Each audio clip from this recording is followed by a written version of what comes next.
بسم اللہ الرحمن الرحیم۔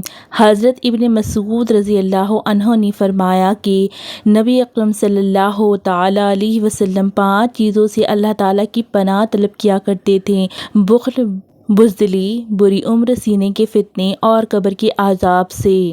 حضرت عمر بن میمون افدی سے مروی ہے کہ حضرت سعید رضی اللہ عنہ اپنے بیٹوں کو یہ کلمات اس طرح سکھلاتے تھے جس طرح استاد اپنے بچوں کو سبق رٹاتے ہیں، اور فرماتے تھے کہ رسول اللہ صلی اللہ علیہ وسلم فرض نماز کے بعد ان کلمات کے ساتھ اللہ تعالیٰ کی پناہ طلب کیا کرتے تھے: اے اللہ، میں بخل سے تیری پناہ میں آتا ہوں، بزدلی سے تیری پناہ حاصل کرتا ہوں، اس بات سے بھی پناہ طلب کرتا ہوں کہ مجھے ذلیل ترین عمر میں پہنچایا جائے، میں دنیا کے فتنے سے تیری پناہ میں آتا ہوں، اور قبر کے عذاب سے بچنے کے لیے میں تیری پناہ حاصل کرتا ہوں۔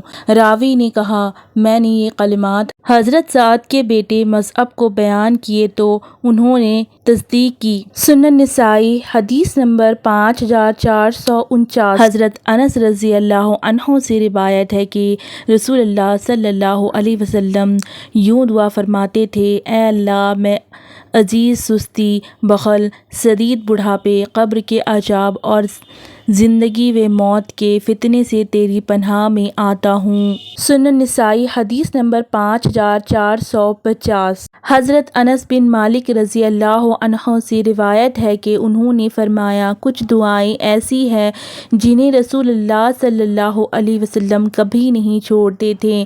آپ فرمایا کرتے تھے: اے اللہ، میں فقر، غم، عجز، سستی، بخل، بزدلی اور لوگوں کے غلبے سے تیری پناہ میں آتا ہوں۔ سنن نسائی حدیث نمبر 5451۔